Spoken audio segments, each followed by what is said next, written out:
Hello, everyone, and thank you for joining us. I'm Elodie Abba, Senior Legal Researcher at the Resource Center. And on behalf of the Business and Human Rights Resource Center and our partner, Forum Asia, it's a real pleasure to welcome you to the last webinar in our 2025 Business and Human Rights Treaty webinar series, Treaty Making in Troubled Times. This session is being recorded, and you'll be able to access the recording on the website. I also take this opportunity to share that the next week, during the 11th session of the Intergovernmental Working Group on a Binding Treaty, in partnership with Lawyers for Human Rights, we'll publish daily updates highlighting key points of the negotiations. And these are going to be available through our treaty newsletter via LinkedIn. So you can subscribe using the link that's being shared in the chat. And talking about the session, as we approach the negotiations on a binding treaty, we all understand the significance of a treaty for corporate accountability, especially in the face of the regulatory trend we're witnessing. But the important aspect that we really need to keep in mind is accountability to whom, and in other words, who is the treaty really for? So when we look at Article 4 and 5 of the draft, it really seeks to define victims and their rights. But for the treaty to be useful, we really need to make sure that it reflects lived experiences of harm, especially those of women, children, indigenous peoples, migrants, and people affected by conflict. So in today's session, we have an excellent panel that will help us reflect on what it means to create a victim-centered treaty. The panel will be moderated by Nidhi Singh. She's a Business and Human Rights Program Officer at Forum Asia. But before handing over to her, let me introduce you to our keynote speaker, Anita Ramasastry. Anita is well known to many of you, but let me share a brief overview of her impressive background. Anita is a professor of law at the University of Washington in Seattle. She's also the chair of the Behr Institute for Leadership in Law and Global Development, and she's a leading expert in the business and human rights field, anti-corruption and international law.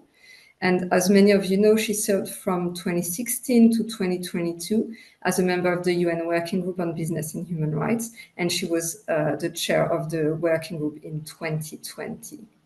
Welcome, Anita. The floor is yours. Thank you so much, and really thank you. I look forward to hearing from our expert panel today about this issue of how to keep victims and impacted people at the center of the treaty process. I asked Elodie to share a screen just for one moment, and then I'll share some reflections for you.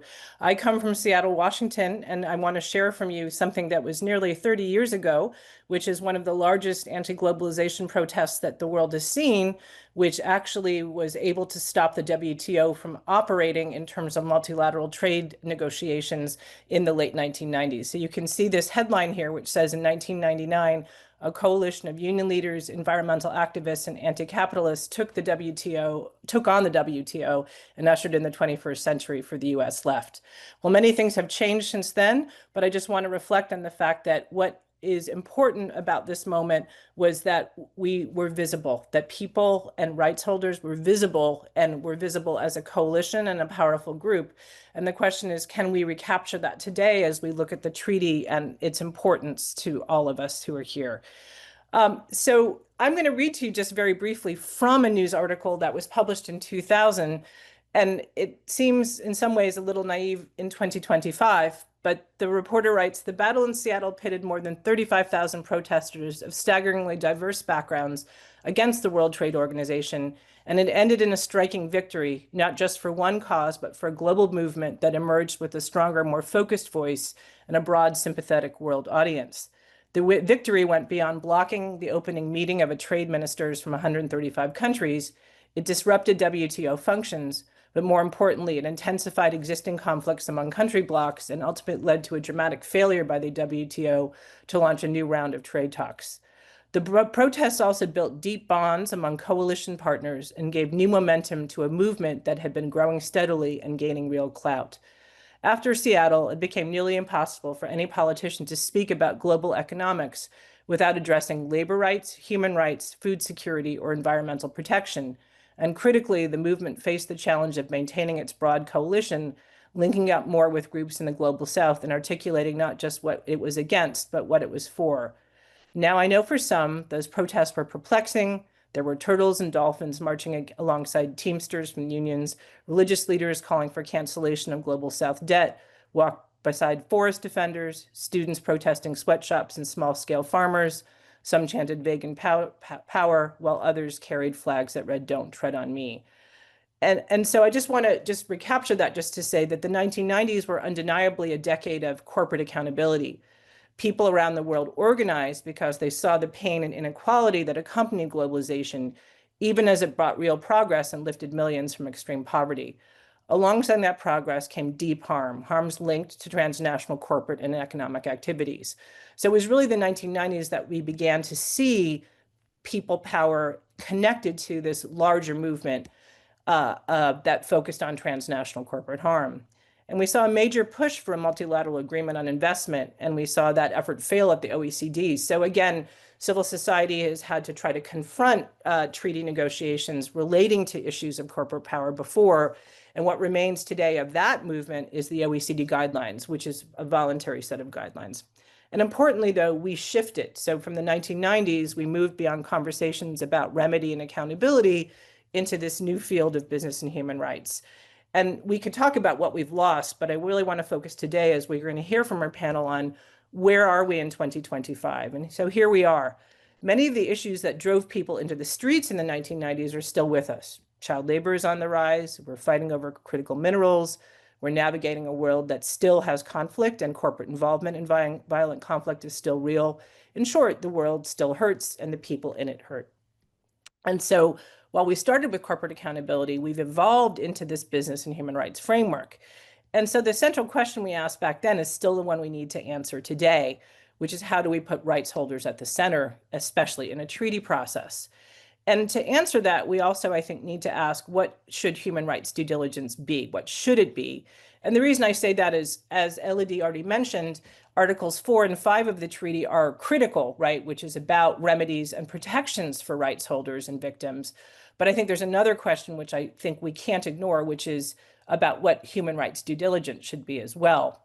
And human rights due diligence is not just, as we know, about compliance or box checking or risk management, but it's about preventing and remedying harm to people.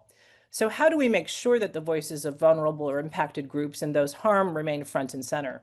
And so I have to say that human rights due diligence as the starting point must start with the people impacted, and it must ask them, what are your needs? What harms have you experienced? And what risks are you facing? And it should not be based on predictions or assumptions from the top down by people who think they know what's happening on the ground.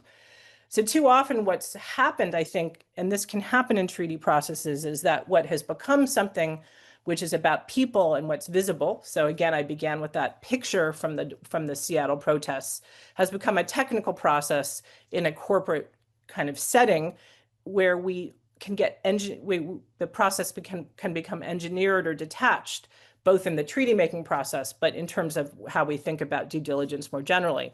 And when that happens, we lose sight of what's most important, listening to those harmed and those closest to the impacts. So not speaking, but listening. So again, where do we find our entry points in the legally binding instrument? The preambular paragraph, paragraph 14, which recognizes the disproportionate impact of business-related abuses on different groups. Article 2D of the treaty, which focuses again on a gender-responsive, child-sensitive, and victim-centered justice. Articles 4 and 5. Article 6.2, which talks about active and meaningful participation of civil society in ongoing legislative and policymaking processes. And for me, what is equally important, and what I just want to close by emphasizing, is Article 6.4D, which really focuses on meaningful and effective consultation with potentially affected persons and communities. And so what will make participation real and meaningful? And I think this is what we have to discuss from the perspective of our panelists and those they are speaking for. how do we make sure that we have clear expectations for what effective, meaningful engagement and consultation looks like? What are the consequences? There needs to be real accountability for businesses that fail to engage with rights holders. And what does it mean for there to be ongoing participation of those rights holders? We have models. We can look to the Escazú Agreement as one example that has really focused in a landmark regional way on access to information, on public participation, and justice in environmental and human rights matters. And Article 9 in particular, that treaty is powerful because it obliges states to protect environmental human rights defenders and to ensure their rights to information, participation, and justice.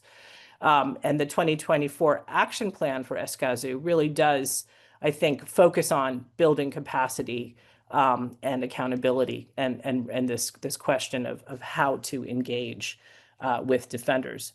So in closing, as we listen and reflect today, the message isn't just about differentiated harm. It's this. It's, can we recapture that spirit of the 1990s in these troubled times? How we can make rights holders continually visible, not only as different groups, but as a collective. And let's keep them, not the companies, not the policymakers, at the center of everything that we do. So thank you, and I look forward to the discussion today. Hi, everyone. Thank you very much, Anita, for this very insightful contribution. And also reflecting, I think, some of our very crucial points from the past movements on putting how we can put right holders in the center of it, but also sharing some of your reflections on the entry points and the strategies which civil society presently can adopt to push for inclusion of such holistic and robust protection under the UN binding treaty. Thank you very much for that, Anita. And thank you, Elodie, for opening the webinar and also setting the stage. I am Nidhi Singh from Asian Forum for Human Rights and Development, also known as Forum Asia, and I'll be the moderator for this webinar today. So before introducing the panel, I'll just share some couple of technical points with you. Firstly, the audience can ask questions to the panel throughout the webinar via question and answer box. I think you can find the question and answer box below the panel in the Zoom screen. We would request you to please have a concise and clear question and please direct it to the specific speaker. As the audience, you may not be able to see the questions, but we are receiving them and will address them during the Q&A session at the end of webinar. And secondly, to make sure the webinar is interactive and that we can be engaged in the conversation, we are now sharing the links to 2 questions on the topic the speaker will be reflecting on today. So you can also give your inputs on it. We'll share the results after the discussion. I think the links has already been shared in the chat. You can follow the link for question number 1 separately and question number 2 separately as well. And without further ado, I'll move on to the speaker's introduction. So firstly, we have Busisiwe Kamulain joining us today, who is a human rights attorney, researcher, and advocacy specialist. She is currently the Deputy Director of the Center for Applied Legal Studies at the Wits University of Johannesburg, where she has worked since 2018. Her area of research includes state corporate accountability, women and environmental rights, and the intersection of race, gender, and class in poverty and the law. Next, we have JB Garganera, who is the National Coordinator of Alianza Tigil Mina, also known as Alliance to Stop Mining in the Philippines. He's engaged in the social movements and coalition focused on environmental justice and human rights, such as I Defend, Action Klima, Publish What You Can Pay, CHRD, Campaign for a Legally Binding Treaty. He's also the co-convener of the Asia-Pacific Gathering on Human Rights and Extractive. Our third speaker is Igor Kotelyanets, who is a Ukrainian civic leader, journalist, and human rights advocate. He heads the NGO called Association of Relatives of Kremlin Political Prisoners, who supports unlawfully detained Ukrainians and their families, and has been instrumental in advancing national legislation on the rights of political prisoners. Igor also hosts the radio program known as Free Our Relative on the Haromdiske Radio, highlighting stories of political prisoners and missing persons affected by Russia's aggression against Ukraine. A very warm welcome to all of you, and thank you for joining us today. So without further ado, let's begin the discussion with our first question for Busisiwe. Busisiwe, we would love to know from you, how do you see the gender-specific impacts of corporate abuse?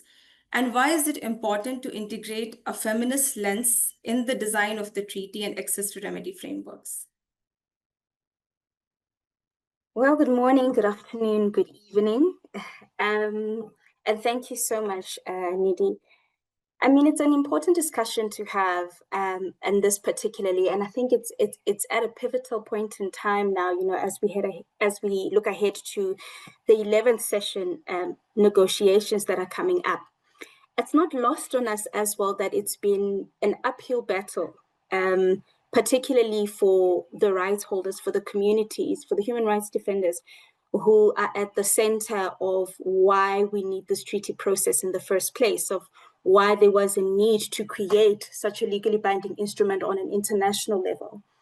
And I think the first, now I want to make 2 points here. The first one is that we need to get rid of the presumption, the myth, the idea that when corporations, and particularly multinational corporations, when they enter into whether it's a community physically, for example, a mining company operating in a community, or whether it's big tech that's starting to operate in a country, etc., the impacts of that corporation are not neutral. They're not gender neutral, certainly not. And so it's firstly, the responsibility of each corporation to know of the possible gendered impacts that they can have in these communities, in these countries that they operate, and be able to create preventative mechanisms to prevent those harms from taking place in the first place, but also to intentionally, should there be harm that happened, to be intentional about creating clear access to remedies. And it is particularly these gendered impacts, particularly the impacts to women, to people living with disabilities, to children, that, you know, are carried not just for those people, for those communities, but for generations that follow them. Land dispossession is something that follows generations to come. And you know, all sorts of challenges that come with hosting the business operations of corporations, and particularly transnational corporations that are carried by the most vulnerable communities. And the second thing is that we also need, you know, this treaty and this treaty process needs to, it's not a gendered lens thing. It shouldn't be move away from this thing of something that we look, you know, we put on and put off. It's a lens we put on and put off as and when it suits us. But the entire process of the treaty itself, the foundation of what creates this treaty, must be gender-centric. So the purposes must be reflected from even the reason why the treaty. So everything from its preamble to the scope of application, which, by the way, is one of the most contentious issues of this treaty, of who it should apply to. But for African states and for many global South nations, the whole reason why there was a need for this treaty was to regulate transnational corporations because of the legal gaps that come with being able to hold them accountable. Things like jurisdictional challenges that come about, issues like immunity that would come with particular corporations operating, you know, parented in the global North, for example, and operating in the global South. And so it was particularly to try to address these issues that this whole treaty process, this whole resolution was sponsored by South Africa and Ecuador.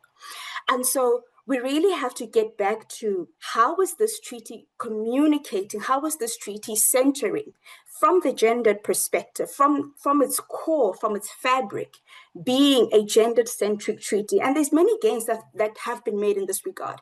You'll see it in Article 4 on prevention. You'll see it in Article 5. But there's still so much more that needs to be done. And unfortunately, because it's an international law process, there's a lot of conflicting desires that different states want, conflicting, you know, outcomes that states want. And at the end of the day, it ends up being such a difficult process to push forward the progressive textual even recommendations within the treaty that will actually reflect the kind of realities that people have on the ground. But again, it's worth continuing the process to push that this whole, because what is it then? What is this treaty then if it is not gender-centric? What is this treaty then if it is not taking this feminist perspective to address all of these issues? And so, you know, I think even as we head into the 11th session, and you know, it's an ongoing and it's a long process, but I think it's so important that for every state, you know, at least those that are progressively involved or wanting to be progressive in pushing this treaty forward, this has to be really front and center. It shouldn't be a particular article that's tied to gendered perspective, but it should be the entire treaty as a whole responding to the lived realities of people on the ground.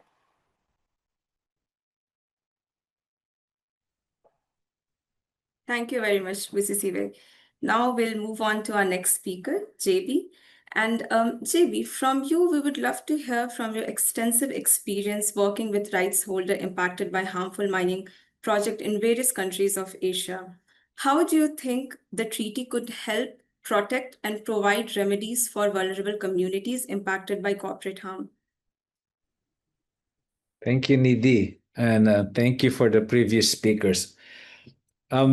Our alliance is very much excited to be part of the movement that is pushing for the treaty. But first, I think it's very important to recognize that there is already the UN guiding principles on business and human rights, and that is the first good steps. However, what the treaty offers us is a more ambitious and probably a more radical response to the current situation faced by communities who confront corporate harm on a daily basis. And we are coming from a very dark situation. In the Philippines, we have described the situation of affected communities as communities are tired, they are hungry, and they are afraid because of so many reasons. The climate crisis, the poverty crisis, the shrinking space for civilians, the rising authoritarianism, the conflict. So with all of these problems, and then you top it off with the impacts of climate change, communities are tired, hungry, and afraid. And then they have to face corporations who are more powerful. And so it is in this context that while we welcome the UN guiding principles on business and human rights, having a legally binding treaty with an instrument that compels corporations and states to actually fulfill their obligations on human rights is a welcome development for affected communities. And I see three reasons why this will be very helpful. Number one, a legally binding treaty would be putting legal definitions as concrete policies already, which is a far cry from the UN guiding principles, which are voluntary in nature, and also non-binding for states and corporations on a voluntary basis. But on a treaty, we have legal definitions that's the first one. The second usefulness is when you have a treaty, then you have the states are now obligated to translate this treaty into domestic and national laws, which would be more responsive to the current crisis that affected communities face. But the third importance, and I think the value, is when we have a treaty, you have corporations now who are obliged to behave or perform their business operations along certain parameters which can be verified or held accountable. Our problem right now is any mining company can make a claim that they are doing responsible mining. Any corporation can claim they're contributing to the achievement of the SDGs. They are moving towards clean energy. They are pro-sustainable development. They are feminists, they are environmentalists. They are putting jobs for the young people. However, if the corporations at the end of the day is creating more harm to the environment, and is creating more suffering to the communities, then they are not responsible. Then they are not compliant to they cannot be nitpicking of the SDGs and then greenwash themselves. So I think that's where a legally binding instrument adds value to all of our work. Number one, it provides legal definition of what is actually a responsible corporation. Number two, it gives our states and governments more concrete parameters on how they can effectively govern corporations and at the same time comply and fulfill their human rights obligations in a situation where many corporations are actually more powerful than some of our governments. Finally, a legally binding instrument can provide models of actual compliance for corporation. I don't think we can live with best practices and best efforts of corporations. There have to be floor obligations, and anything beyond or lower than these floor expectations, they are already abusing or violating rights. And at the end of the day, when a corporation abuses or violates rights, then they are doing social injustice. Thank you. Thank you very much, JB. Moving on to our next speaker, Igor. Reflecting on the experience of illegally detained workers at Zaporizhia nuclear power plant, how could the treaty address harm in conflict zones and better support the people living in such context? Good afternoon, colleagues, and I thank you for the opportunity to speak to this topic. Our organization systematically document war crimes and other grave abuses in the temporarily occupied territories of Ukraine. Over recent years, we have interviewed about 600 witnesses and victims, including in Enerhodar and the Zaporizhia nuclear power plant. Our priority is the release of illegally detained civilians and the protection of those forced to live and work under occupation and under the control of unscrupulous corporations. After the occupation of ZNPP, Russian forces, together with the Russian state corporation Rosatom, established de facto control over the plant and the city. Around 80% of residents and workers fled the occupation to save themselves from threats, but those nuclear workers who remained were systematically coerced to sign employment contracts specifically with Rosatom, a Russian state-owned company. The mechanics of coerced looked like this. First, conversation under pressure, then blocking badges and denying access to the plant. And if a person still refused to cooperate, forcible detention in a basement. By basement, we mean illegal places of detention set up by the occupying forces, underground or technical rooms, windowless spaces, garages, or storerooms where people are held incommunicado without contact with family or a lawyer. And tortured. The methods repeat severe beatings, suffocation, electric shock to the body, mock executions, and forcing people to dig their own graves, sexual violence, and threats against relatives, overcrowded cells without water, food, or fresh air. According to the local authorities of Enerhodar, where the Ukrainian ZNPP are located, more than 1,500 people may have passed through such torture sites at different times since 2022.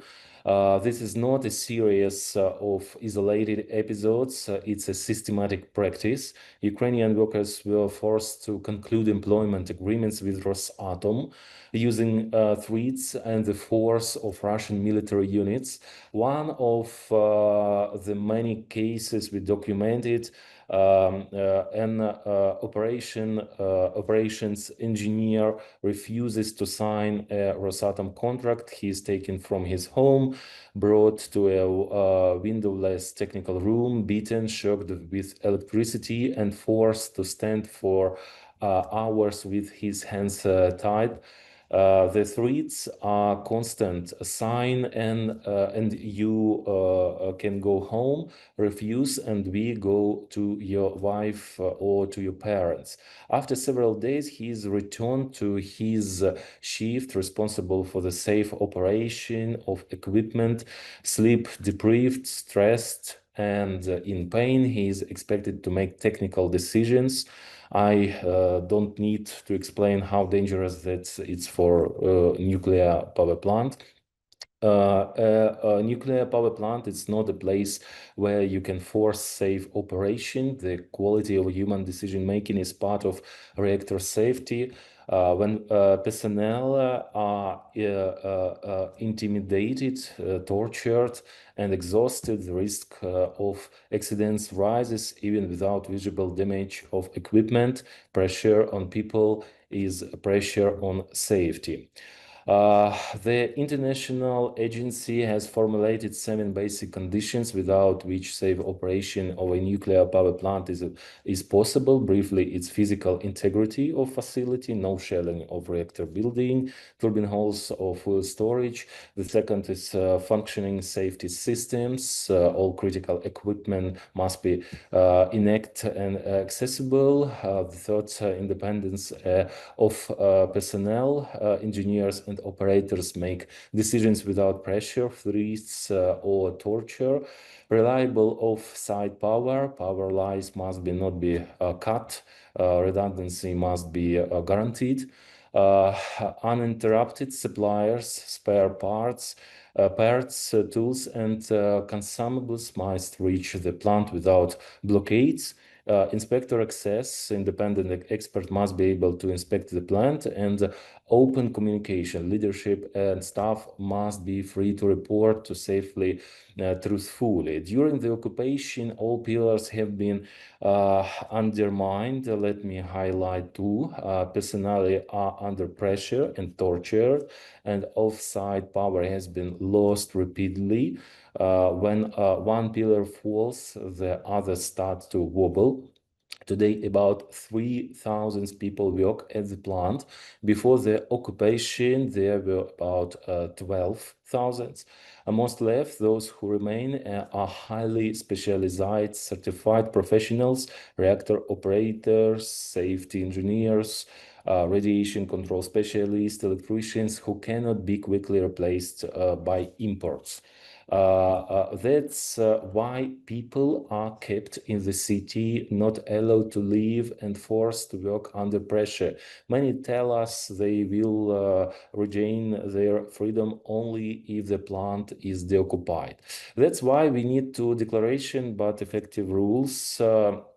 Ban on coerced employment under occupation.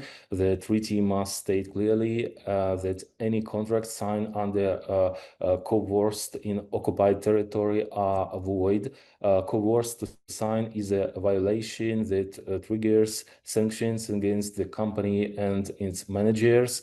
Enhanced human rights and environmental due diligence in conflict. Companies operating in war zones or occupied territories must allow independent audits with confidential access to staff, maintain anonymous grievance channels and public risk maps and remediation plans. If harm cannot be prevented, there is a duty to responsibly suspend or disengage from operations that pose risks to human rights and safety. Protection of personnel and families. Mandatory protocols should prohibit coerced briefings and demands that contradict professionals or civic ethics. Ban pressure through family members. Ensure access to independent legal aid and provide priority humanitarian corridors for critical staff and witnesses. Liability for complicity. The treaty must establish concrete liability for managers, subsidiaries, contractors, and security providers so that facilitate, enable, or willfully ignore coerced torture or other abuses. Nuclear safety trigger, prolonged pressure on personnel or confirmed cases of torture at a nuclear site must automatically trigger international investigation and oversight up to temporary suspension on a high-risk operation. Presumption of non-voluntariness under occupation. All actions by workers taken under armed control are presumed coerced unless the company proves otherwise to a high standards. We also need to a professional enforcement architecture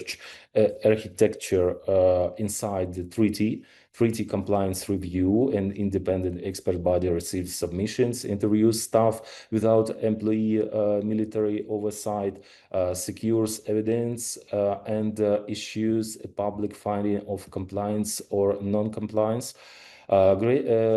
Graduate consequences for confirmed violations, delisting from UN voluntary initiatives such as the UN Global Compact, Industry Association, and certification schemes, debarment from public procurement in state parties for a defined period, financial restrictions, no new financing until violations are remediated and compensation paid, export or import controls on high-risk technologies and referrals for sanctions under national regimes, witness protection, temporary relocation and protection programs for workers and also for their families who cooperate with investigation.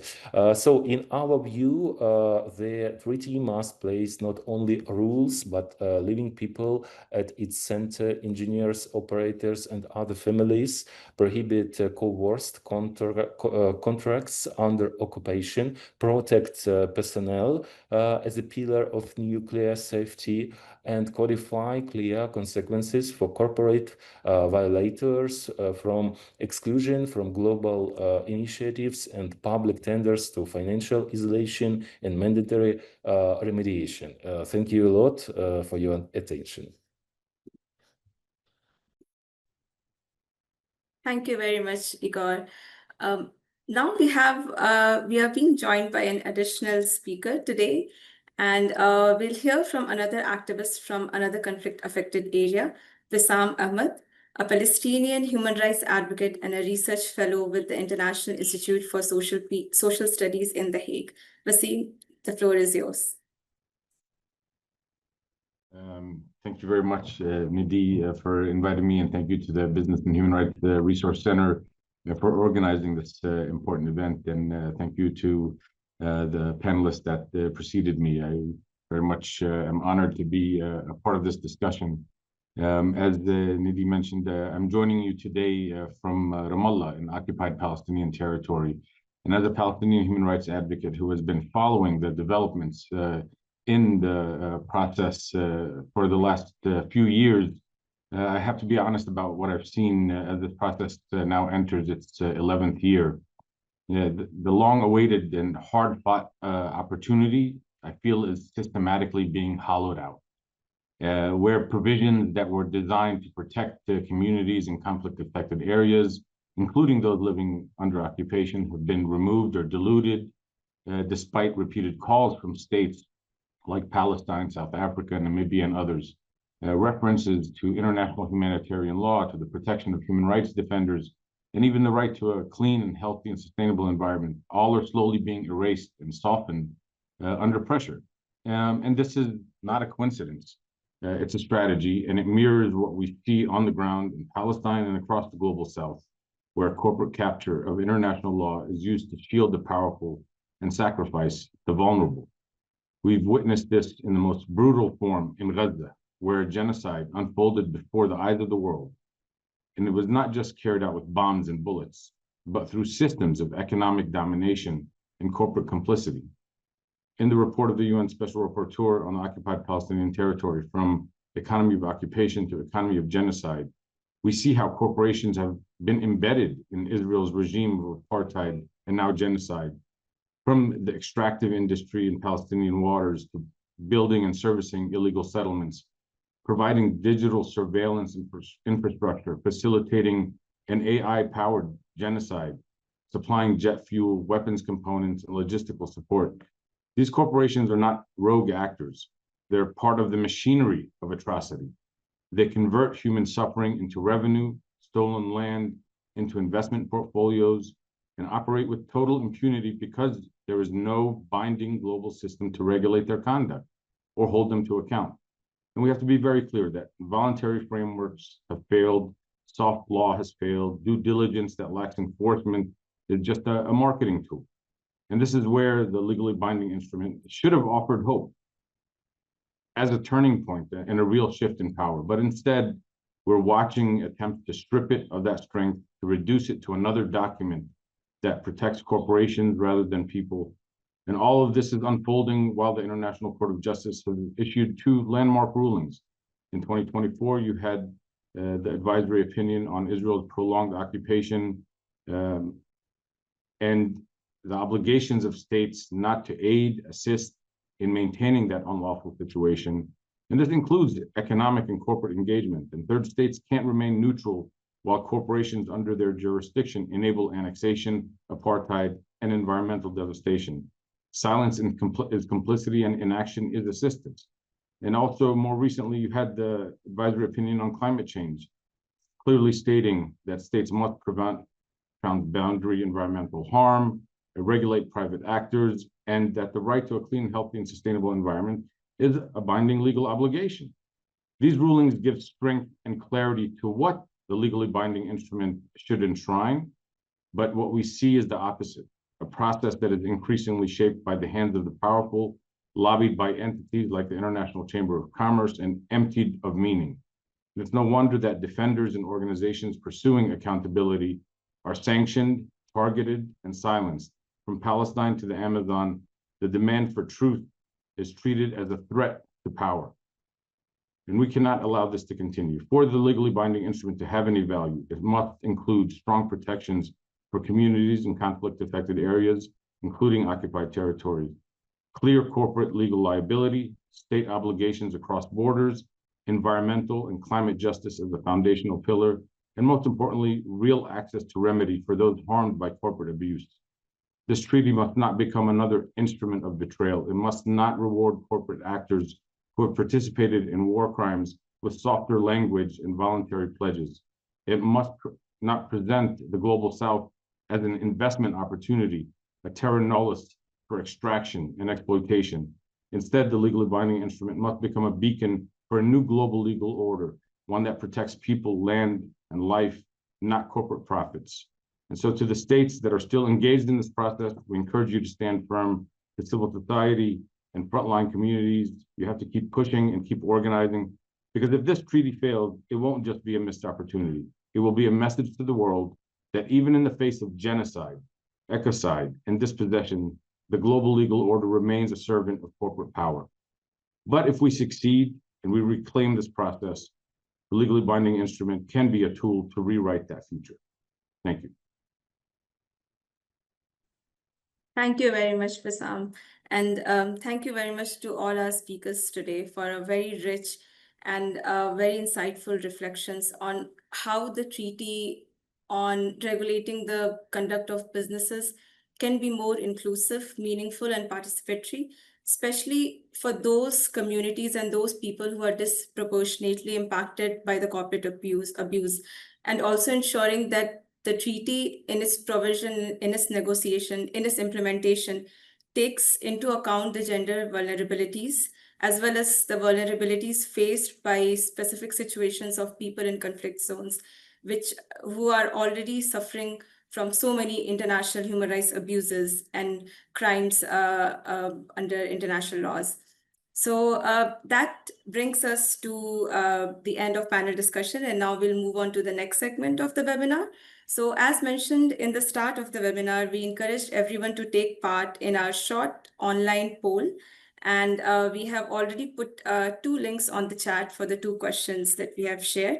And I'll request my colleague Pratna to share the screen for question number 1. Thanks, Prat. So our first question was on which categories of right holders should specifically be included in the UN binding treaty. And I think there's a range of inputs here, and thank you so much for participating and putting a very wide array of stakeholders to be included in the UN binding treaty.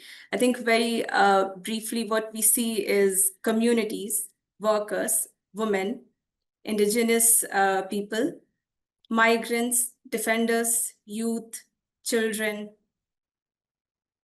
racial and ethnic minorities, people with disabilities, trade unions, journalists, fisherfolk communities, gender diverse, refugees, families. I think this input brings us to a very crucial aspect of the binding treaty as well, that how the treaty defines victims and how the treaty puts victims into its provision and preambular paragraph is so narrow. So I think this is a reflection of where the treaty is lacking and what could be done to make it more inclusive. Now I think moving on to next question, Prat, can I request you to share the screen? Thank you. So next question was on what key elements should the treaty include to make it genuinely centered on victims and affected communities? So we again have a range of suggestions. I think protection, participation, remedy mechanisms, oversight, language, disability, inclusive, complaint mechanism, fact-finding, compliances, accountability, employment, access to free legal aid, compensation, reporting. I think I see a lot of inputs here, which also been shared by our speakers in their presentation as well. So I think this is also a good consolation of what's been missing and what could actually make this treaty a strong treaty if these elements are being included in the text of the binding treaty. So thank you so much for participating on this. And I think now we'll open the question and answer round. And we have some questions in the chat. So I'll start first with Anita. There's one question for you. I'll read it for you.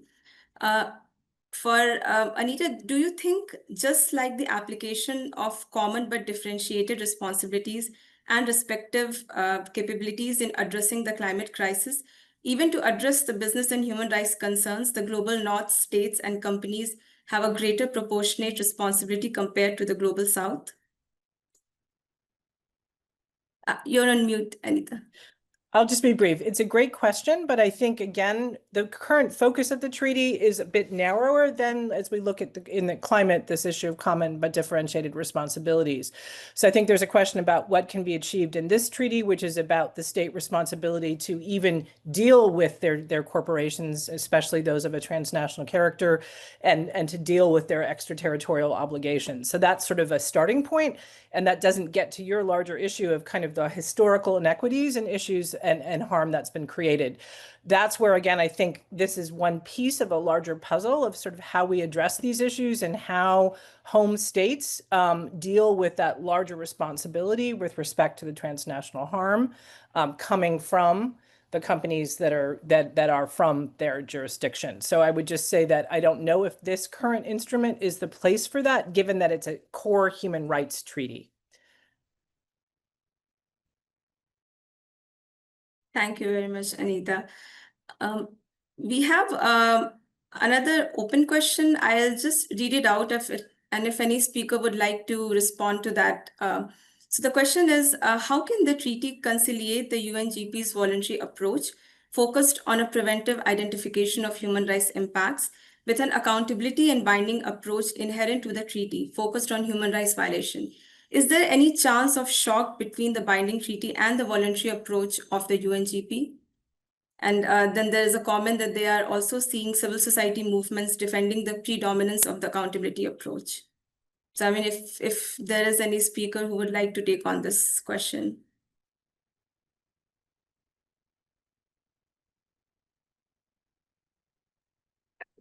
Parts of it. Thanks. And thanks so much to the fellow panelists as well. Very powerful contributions. I think, look, at least from civil society's perspective, and perhaps I'm allowed to say that, on behalf of civil society, but the one thing that's been clear is how, although the UNGP's created the 3-pillar approach, right? the basis through which it is based on is the voluntary mechanisms, which is exactly the same as the OECD guidelines, etc. But in addition to the issue of voluntarism, and what the treaty is trying to do is to have mandatory binding obligations on corporations, but there's so many other things that are attached to that, for example, do not appear in your UNGPs. Another thing is because we know the power that corporations have, right? And so in many instances, these corporations who exert the power over governments, over states, bigger GDPs than states, and many times they even in collusion with states. And so there's difficulties in many countries as well of states being able to hold the corporation accountable, to demand certain things from the corporation. And so the idea is that this treaty should also, in addition to mandating the states to do something about corporations, and I would argue the whole point is to dismantle corporate power. Whether or not we'll be able to dismantle corporate power entirely through this treaty is, again, as Wissam was saying, a difficulty because of the back and forth and between countries that are trying to erode the whole spirit and purpose of this treaty in the first place. But the whole point is that we're trying to dismantle corporate power and corporate accountability. States being able to hold corporates accountable is one leg of it. There's so many other issues as well that are involved there. And so if this treaty can also create direct obligations on corporations that do not only necessarily depend on states being able to hold them accountable, there should be ability to hold corporations directly accountable, for example. And so to address the bigger issue of states maybe that are in collusion with corporations or states that are unable or unwilling to hold the corporation accountable, but to still create mechanisms of accountability, mechanisms of remedies for communities, for states. And so there's so many nuances that are not in the UNGPs, and I'd argue were not intended to be responded to in the UNGPs, that we're trying to get at least the treaty to go much more progressive, much more forward in being able to address those issues. And so there will always be this tension. I don't think the UNGPs, I don't think this treaty is kind of a build-up of it. Yes, of course, the UNGP started a flaw for it, but it is trying to address all of these many nuances. It's trying to come through and understand what are the particular issues and being able to address those in this treaty. And that I think because of that, there will always be these tensions that come about. Thank you very much, Pusisiwe. I think we are reaching the end of the webinar, so I'll request now speakers to have, I think, short final remarks. So I'll think for those who have not responded yet, JB, if I may ask you, what role do you see for Asian and other global South civil society movements in keeping the treaty process people-centered?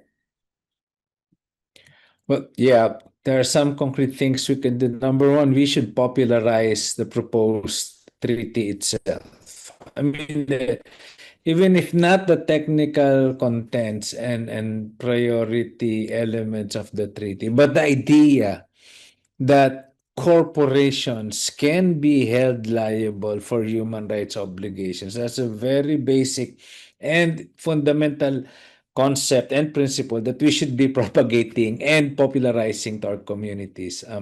We have to reclaim the power of deciding the kind, the pace, and the mode of development that is responsive to the needs of the communities. And certainly that growth will not be coming from the corporations. And so it is very important that the principle of holding corporations accountable for their harm and at the same time demanding our states govern and regulate effectively the corporations. I think that's the first and very important contribution that we can all make.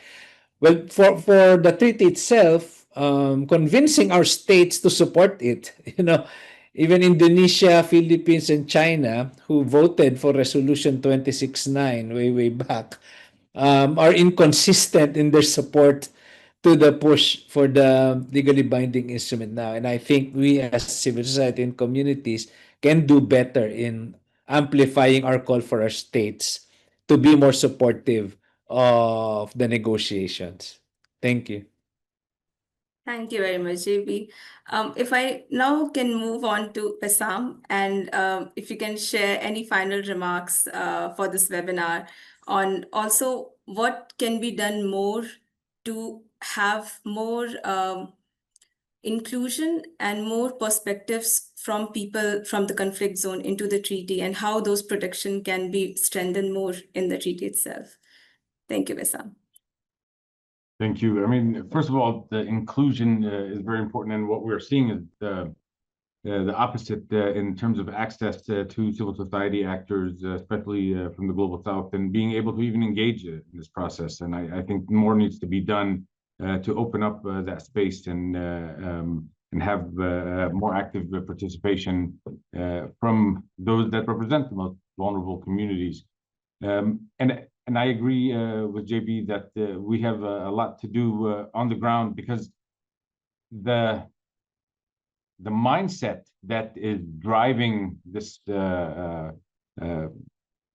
hollowing out of the process and the control that is being exerted over it is really a reflection of the culture of impunity that the corporations have enjoyed, and those powerful states that continue to use corporations as their commercial arms of conquest. That continues, and I think I share with others that when the proposed plan for the day after, so-called day after in Gaza, looked like a Riviera front real estate development project. This is the kind of mindset that existed during the classical era of colonialism, seeing land without people and thinking that we are going to design this to fit our needs.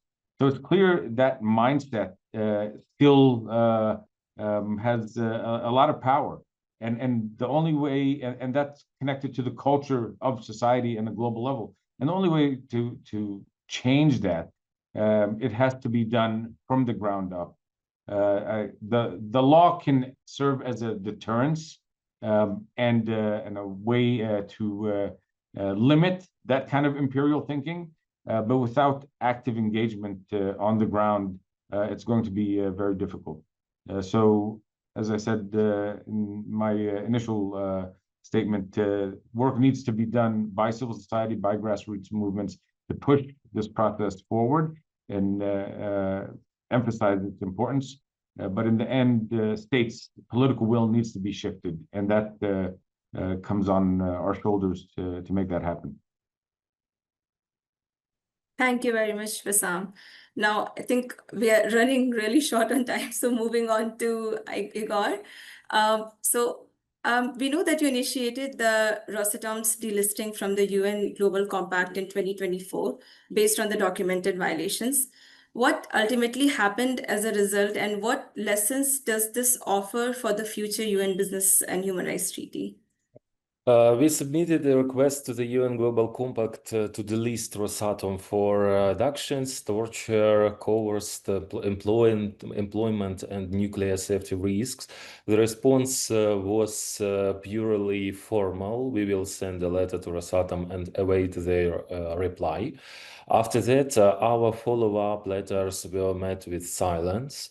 The takeaway is obvious: voluntary mechanism without legal obligations don't work in wartime. Therefore, the future treaty should provide for mandatory fact-finding with staff interviews conducted without employee occupier oversight and a public determination within set timelines. Graduated consequences from remediation plan to delisting, financial and trade restrictions, and referrals to national authorities. Witnesses protection, relocation, and a ban on reprisals, and nuclear safety trigger whereby pressure or torture of NPP personnel automatically activates international oversight and can suspend high-risk operations. In short, move from letters and public statements to obligations, due process, and real consequences. That is how the treaty can achieve what voluntary frameworks have failed to deliver. Thank you very much, Igor. And thank you very much for everyone for joining us for this webinar. A big thanks to all our speakers for a very insightful discussion today. We have gone slightly over time, but I think that's okay. But we had a very enriching discussion today. And we really look forward to more opportunities of continuing this important dialogue and discussion on making a truly binding and people-centered treaty. Thank you, everyone. Take care. Bye.